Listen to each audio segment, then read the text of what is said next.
They asked me if I talked to JR about it. I said no already. I knew it was a tie game. We was down one. George Hill went up. He made the first one. We got the offensive rebound. You know, I thought we were all aware of what was going on. That's my view. So I don't know what JR was thinking. I don't know the question that you're trying to ask.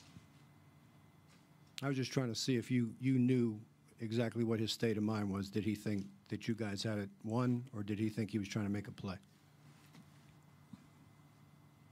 No. Not sure. What do you mean I'm not sure? No, I don't know his state of mind.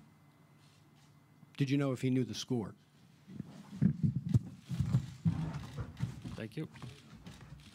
Welcome to SI Now. Amy Campbell, Robin Lundberg. LeBron obviously upset after the Cavs OT Game 1 loss to the Warriors. And with the line of questioning regarding J.R. Smith getting the rebound off of George Hill's missed free throw and dribbling out the clock, seemingly thinking the Cavs were up when the game was tied. And now we know how overtime went. Robin, what is your reaction? I mean, I just feel sick about this, honestly. That was an absolute gut punch for the Cleveland Cavaliers. It feels like the Warriors stole one, and of all the teams who don't need to steal one, it's the Golden State Warriors.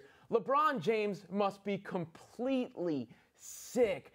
I have never seen anyone play better and lose a basketball game than he did. It was unreal. He was absurd. And in a game like that, you can boil it down to so many different instances. There's 3 moments that stand out. Of course, J.R. Smith's blunder. Who would have thought it would be possible to have a moment more embarrassing than throwing soup at someone in the same season? But J.R. Smith did it. Congratulations to him. Just one-upping himself. Number 2, the George Hill missed free throw. He makes that they're up. And I think as far as the actual outcome of the game, the biggest play was the reversed charge block call against LeBron James. Whatever you think of the call itself, the Cavs would have had the ball up 2 with 36 seconds left, and I've never seen a call overturned in that situation. They went back to look at it because of the restricted area, and they could overturn it. To me, that's a 50-50 call, and it didn't sit right, and it didn't sit right with Ty Lue either. Yeah,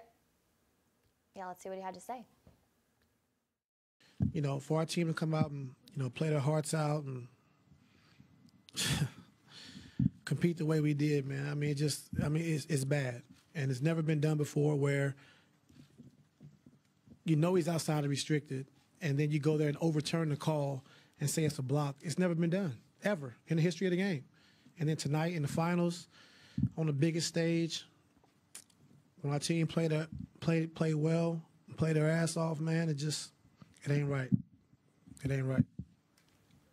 So many storylines from that game itself, and then they are looking forward to Game 2 storylines. The possibility of suspensions, Tristan Thompson for mushing the ball in Draymond Green's face, and Kevin Love for possibly, four-stepping on the floor. Would you, or do you think you'll see these guys suspended for Game 2? I surely hope not. I mean, I'm just so overwhelmed, honestly, with sadness over the way this whole thing has gone down. I think you touched on so many of the important points. As far as these suspensions go, I went back and watched it again and again, and I think with Kevin Love, the letter of the law, that by the letter of the law, he should probably be suspended. Warrants a suspension. By the spirit of the law, was he actually trying to move towards this conflict? He was on the court trying to talk to this referee when the scuffle started. As soon as the scuffle begins, the assistant coach pulls him off and he gets off the court right away. It would be a shame to see that be a suspension, especially after the way this first game went. And I think also with Tristan Thompson, I don't think that warrants a suspension. I thought that the ejection was a little bit questionable, but at the end of the game and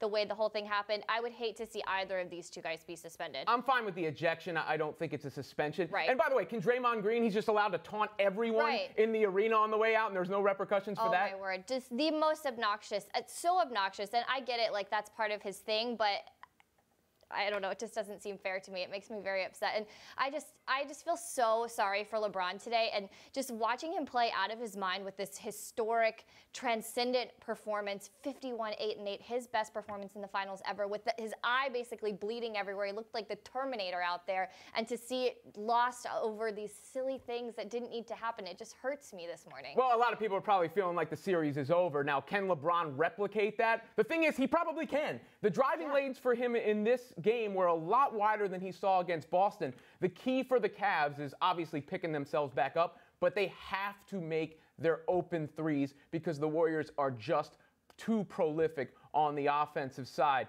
Meanwhile, from Cali, we have our SI NBA reporter, Kenny Ducey. Now, Kenny, you were in the press area after the game around these teams. Obviously, the Cavs didn't throw J.R. Smith under the bus there, but what was the mood with them? You know, obviously, Ty Lue said he didn't know the score. What were the Cavs feeling?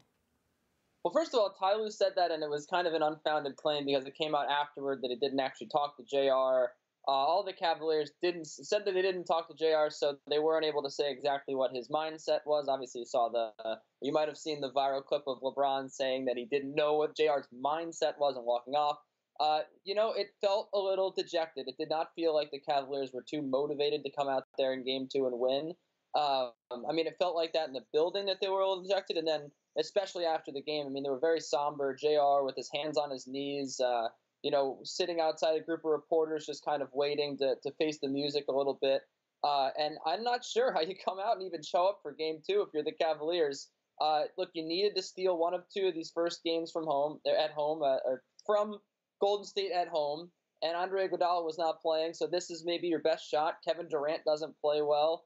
LeBron has 51 points. All the stars aligned, they still didn't win. We've seen the Cavaliers fight back from adversity this season many times, but it certainly did not feel like they were too motivated and agitated and ready to come out in Game 2 and really take it to the Warriors. So, Kenny, you just touched on it, but we were kind of debating this morning. If you're the Cavs, to me, this looks like just a soul-crushing blow to, like you said, come so close and still get that loss. But some people were saying that they should be more motivated because they played so much closer than anybody expected to. How do you see them coming out in Game 2? Well, I think that LeBron and I think the Cavaliers will, it'll be very close for the first half at least, once again, just like it was in Game 1. It's all about that third quarter. It's all about when the Warriors finally land that punch. Can you withstand it? Can you respond? And the Cavaliers did respond last night, and they, the Warriors looked like they were going to run away with the game. They were up by 7 points, and the Cavaliers came right back out. So it's really all about that third quarter. I'm not sure about if it's about how the Cavaliers necessarily come out. But look, I expect J.R. Smith. J.R. Smith, people forget, had, I think, 25 points or something like that in Game 5 of the finals last year. So he can play very well when he's motivated. I think that he can come out and have a good game, and I think that the Cavaliers should, if they shoot better, and they didn't really shoot well from 3 at all, will have a great chance at winning Game 2. You could kind of make the argument that, look, a blowout's better than a close game because at least in a blowout you go, well, we could play better. That's how the Cavaliers came out and won in Game 4 last year when they were down 3-0 because they knew they could play better than what they had been doing. The question has to be in your mind if you're one of these young Cavaliers that hasn't really gone through this before, if you're Larry Nance or Jordan Clarkson, can you play better than you played in Jordan Game 1? Jordan Clarkson better be able to play better than he played. I think Jordan Clarkson can play better, Robin, than he did in Game 1. But, the question has to be on your mind, was that our best punch? Do we have another gear?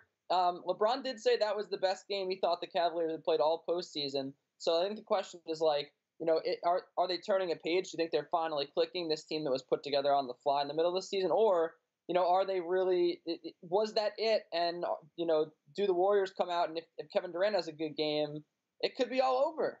The Cavs were 6 of 20 on wide open threes, meaning they generated a lot of wide open threes. What about the animosity between these two teams? They've met 4 years in a row at this point. LeBron and Steph got into a little bit of a scuffle at the end. Do you get the sense walking around afterwards that they genuinely dislike each other?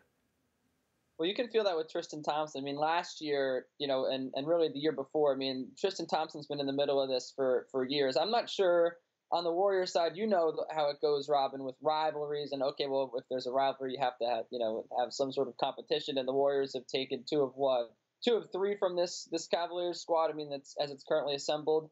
I think the animosity really goes more one-sided, I think, in terms of, Tristan Thompson and maybe J.R. Smith, and there's a lot of guys that don't like some of these guys on the Warriors. Of course, LeBron and Draymond Green are friends off the court, but Draymond Green gouged LeBron's eyes out. He didn't seem too happy about that. So look, JR said in pregame availability that you don't need any extra reason to come out and play against the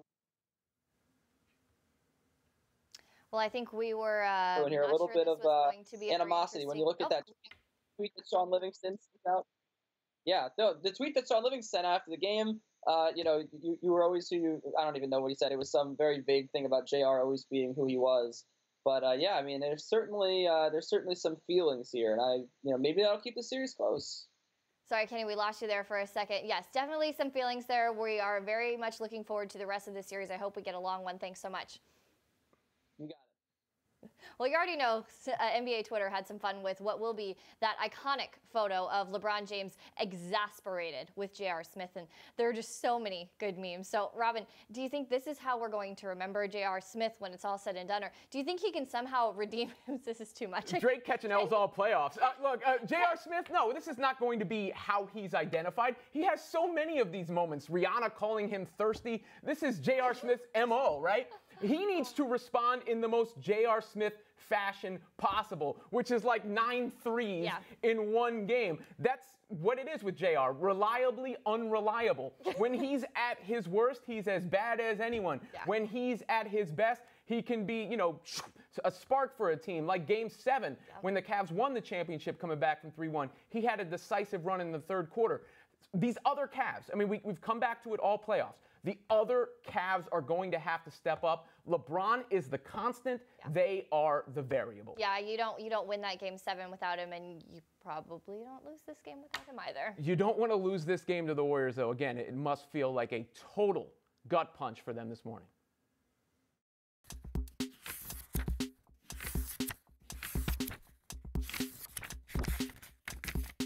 She is a 2-time Olympic gold medalist, a Women's World Cup medalist, and she's on the broadcast team for the upcoming Men's World Cup on Fox. Allie Wagner is joining us courtesy of Lifetime, where you can find the National Women's Soccer League Game of the Week. We'll talk about that a little bit later. But first, you're the first female analyst for a U.S. broadcast of a Men's World Cup, a milestone. I know women who break these barriers have different feelings about it. Some feel an extra sense of pressure or pride, and some would not like to talk about gender at all. How do you feel about this milestone? I think I fall in the middle. The pressure that's going to be there is because it's a World Cup. For me, I go, okay, you call these matches, you always want to do your best, but this is about the biggest sporting event in the world, and so there's a lot of pressure just to perform. And the fact that I'm a woman is, to a certain extent, irrelevant to that. All the analysts will feel that same pressure. But then you go, okay, it's great that they took a chance on putting a woman in this role. And of course, there's responsibility there. Let's talk about some of the teams here. Germany defending their title. They're gonna first they have to get out of the group of death, though. What do you think their chances are of repeating? They're the reason that is the group of death. Yeah, fair enough. Yeah, you know, I think their chances are really good. They're stacked, they're deep, they're technical, they're proficient. They have exciting attacking players, young players as well. Timo Werner up top, big-time striker. But I picked France, so I don't have Germany winning it. I have Germany getting the semis, but I think France, I'm a romantic, and I think France is a team that steals your heart with the way they play, and they have exciting young talent, too. So I actually have France over Spain in the final. Okay, well, I was just about to ask you about France. Okay. A lot of people have said they're the best team on paper, but they've also been drawing criticism for not being all in. Do you think they can put it all together? Obviously, yes, so why? You know, I think talent-wise, they're creative, and like a Germany, they're deep. I think they have the pieces, and I watched this group, and of course friendlies are friendlies, but you can see that they're coming together and there's an understanding. And I think England's another one that, you know, question marks swirl around. It's a young squad, but I think they're another group that is thriving under their manager, Gareth Southgate. I think he's really bringing the team together. Spain and Portugal set to square off in Group B. Everyone is saying Spain can win this tournament, but do you think people are sleeping on Portugal coming off of that Euro Cup 2016 win? I think people slept when they watched Portugal in the 2016 Euro. The Portugal squad was one that just didn't excite people in the way they went about their business, and I think that they could be one that actually gets upset in group play. Morocco's in their group, and I think Morocco's actually one of those kind of dark horses that can make a deep run. Well, a popular underdog this year is Iceland, the smallest nation by population to ever make the World Cup. Very exciting. What do you see from Iceland this year? So I have a couple of their matches as well. They're very disciplined. They know exactly how they want to approach each match. All the players buy in. They know their roles and responsibilities, and that's why they're so united. We talk about the teams that go far in these tournaments are the teams that come together, and that's why Iceland, I think, upset people in the Euros. Same thing can happen, but the surprise factor is not there anymore. And I know when we spoke with their coach, spoke with a few of their players, they said, look, the surprise factor wasn't there in qualifying, and look what we did. We were pretty dominant. So they don't think that is something that's going to work against them. But I do think that this tournament might be, they might fall a little shorter than they did in the Euros. Well, it's definitely a fun storyline to watch as well. And their coach, he goes out before all their matches when they play at home, and he goes to the local bar and he gets the fans together and he unveils the lineup. He unveils the tactics, how they're going to approach the match, and the trust is there. He's been doing it for years. That is so cool. Yeah, and no one ever leaks it. That is so cool. What a great story. That's the stuff you love to hear. It's going to be a very exciting tournament. Let's talk NWSL. You have the Lifetime Game of the Week every week. What's on tap this weekend? So this weekend it's going to be DC against Chicago. Chicago is a squad that in the past they've gotten to the semifinals, never gone over that hump. So they've been trying to progress past that with a different style of play. Struggled this season. Now they're going on, I think it's 6 games without a win. So they need a result against DC. But with Chicago, you have one of the most exciting players in the world in Sam Kerr. She's an Australian, and in my opinion, probably one of the best striker out there right now. And then on the flip side, with DC, it's a talented young squad. They're struggling a bit at the bottom of the table, but they do have some of the, I think, young up-and-comers with Andy Sullivan, Stanford grad. So they've got the talent, and now it's just about them kind of shoring things up defensively because it's been porous. It should be a great Game of the Week on Lifetime. Allie Wagner, thanks so much for stopping by. We appreciate it. Thanks for having me.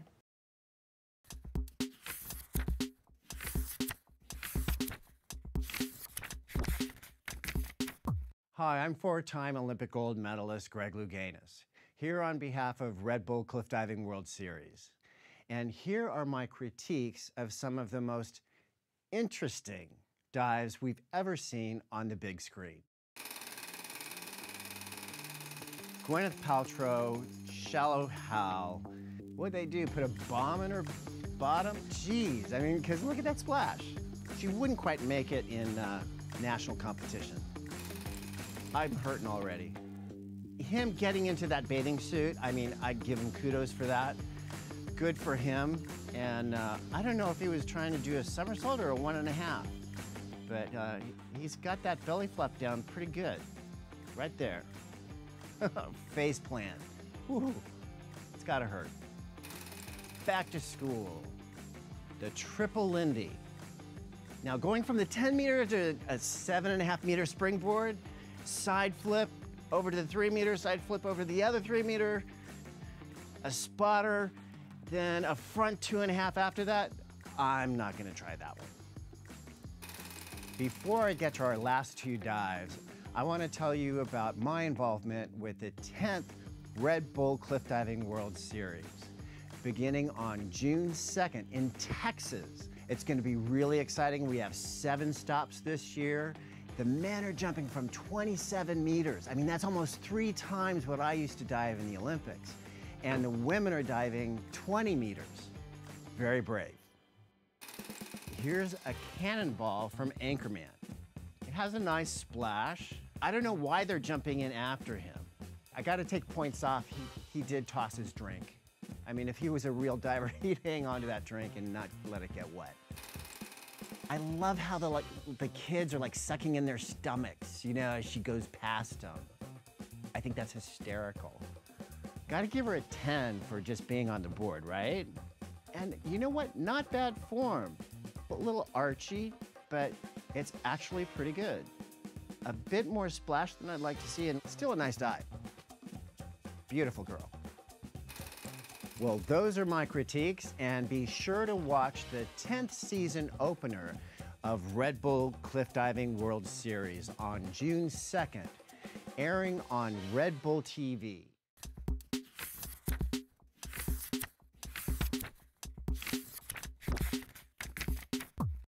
Any fighter who tells you they're not scared is completely lying. You're scared every moment to the walkout, to the event, to the moment the person closes the cage, or when you get inside the ring, or when the referee says, "Are you ready?" You're always frightened. The most important thing is the training up to it, and usually when I get hit for the first time, I realize it's a real fight, so I kind of just turn the lights on in my head, so to speak, so that makes it ready for me. I've always been a pioneer and one of the guys in the frontier of new things. When the Ultimate Fighting Championship competed, I knew I wanted to compete in that, and at the time I was fighting for the Japanese first, and that's where the biggest platform was. And when I had and heard the opportunity to compete in this bare knuckle event, I just thought it was a great opportunity to be back on pay-per-view and shine once again on a big platform.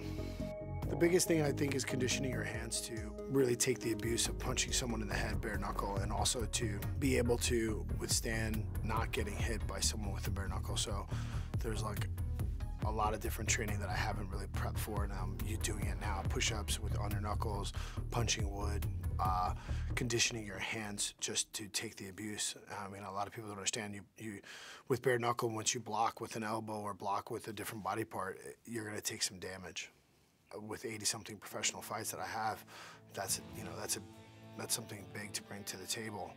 The most important part is to just keep calm and be able to work the skill set that you train for. So for me, that's huge. But everybody has a game plan until you get punched in the face. So hopefully we'll just go with the flow. I think every fighter has all types of pressure, especially when you're publicized on pay-per-view. It's their first show.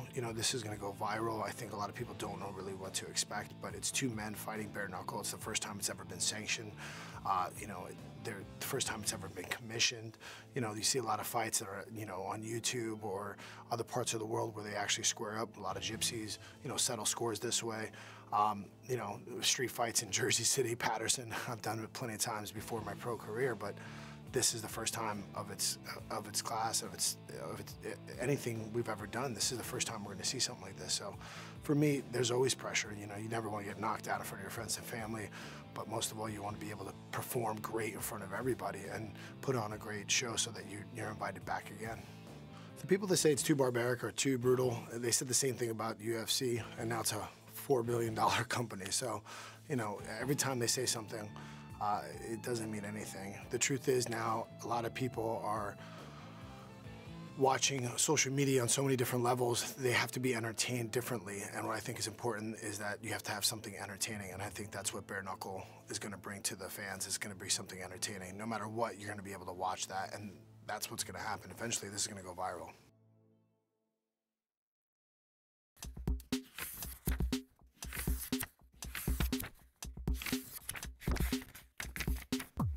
So after that devastating loss for the Cavs in Game 1, who do you got in Game 2? I think the Warriors are going to take it at home. I hope I'm wrong. I hope I'm wrong. We'll be back same time, same place on Monday with all the reaction to Game 2 of the NBA Finals. In the meantime, check out @SI Now Live on Twitter. Have a nice weekend, everybody. See ya.